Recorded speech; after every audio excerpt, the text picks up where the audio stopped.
after work, the only thing I could think of was like, just go play Valorant, just go stream. Like, I just couldn't wait to do it. So that was the game I streamed and then went on to competing. And that's when I kind of realised that it's happening. Your dream's coming true. Working hard is really the key. You don't get very far if you don't work hard. I really put a lot of effort in, and I found that it's paid off.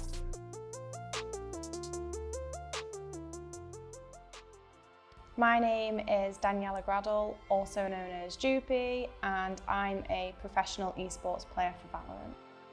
I was born in Salzburg, Austria, and I moved to the UK when I was 2. I grew up in Newark until I was about 15, and then I moved to Doncaster, and that's where I've lived since. I've always been interested in playing video games from when I was really, really young. Game Boy Advance. I just saw my mum playing games like Spyro, Ratchet & Clank, Rayman, and I sort of followed in her footsteps. My friends from school, a few of them did play games with me. We used to come home and play like Call of Duty and Zombies, and then I had separate friends that weren't into gaming also, so a mixture of both really. After college, whilst I was working in insurance, I was trying to set up my own business in aesthetics. So I was, alongside doing the job in insurance, I was paying for courses to do aesthetics. That was like my goal, was to work in insurance, to pay for my courses, to then open up my own business basically. The main lessons that I've learned from sort of juggling, working and courses and all of it at the same time is that working hard is really the key. You don't get very far if you don't work hard. I really put a lot of effort into some of the things that I did, and I found that it's paid off. So that's probably one of the most important things that I've learned. Streaming came into the whole scenario shortly after I started doing my own business. It was something that I'd wanted to do a while, and the reason I started streaming was to set myself a goal of being more confident and doing something that I just didn't think I would be able to do. And at first I really thought that I wouldn't be able to stream. I thought I'd be too nervous, or I would just give up after a week, and I really overcame that, and that's why I continue to stream, and that's why I guess I'm here now. Whilst I played CSGO, it might have been like one stream every 6 months or something. But then when COVID hit, that's when I gave myself a challenge to stream very regularly and actually make Jupi a thing, like a streamer, a person, a gamer. I used to play a lot of League of Legends and competed in CSGO, so when Valorant came out, it was like the perfect game for me. The only thing I could think of was like, just go play Valorant, just go stream. I just couldn't wait to do it. So that was the game I streamed and then went on to competing.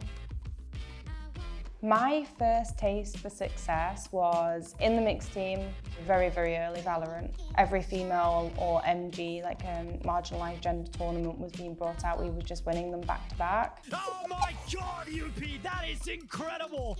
And then we were approached to be signed, and I think that was the real moment I realised that this is the new journey. This was like the thumbs up, the green light to just go and do it, and it just felt so right, and that's when I kind of realised that yeah, it's happening. Your dream's coming true. In my esports career, I would say my proudest moment is when we did achieve second in Game Changers. And proudest moment in my personal life would be having my daughter. The biggest part of my career was to make the decision to start a family. I felt like it was the right time, and I also knew that I would be able to bounce back to it fairly quickly.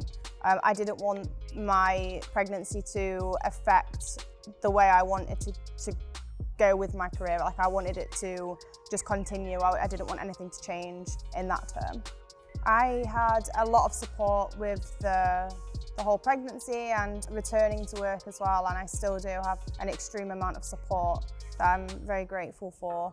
Our family is great, and that they want to see me succeed. They want to see me do what I enjoy doing. When I did make the choice to return, I didn't feel like I had to please anyone else or prove myself to anybody else. I felt like I just owed it to myself to prove that I could return and that I could make it just as well as what I did before I decided to have a child. It was my passion, and it was something that I was determined to return to. Like, nothing was going to stop me at that point. I would say to my younger self, just don't take all the credit cards you can. Watch my credit score and manage my money better. I don't think I was educated enough to understand what taking credit was, or the means of repaying it back, or debt. I think that it's, in general, too easy for young people to gain credit and put themselves in debt and things like that. The moment I decided I wanted to buy a house, that's when you kind of realise, and you do all the research, that your credit score is so important when it comes to making like purchases, like especially your first home and things like that. So that was definitely the moment that I realised that, you know, I might have messed up when I was younger, but there was still time to change it. Because although it wasn't like, you know, it wasn't like crazy credit cards, there was a few, but they affect your credit score so much. And that was the moment that I realised that I made mistakes. My understanding of financial health is making your money last, starting to save your money and put it away for more important purchases in the future, and put money away myself for emergencies and things like that. So if I was to summarise, it would be smart with your money, educate yourself on financial things in your life, and seek advice if you're unsure. Ask for help.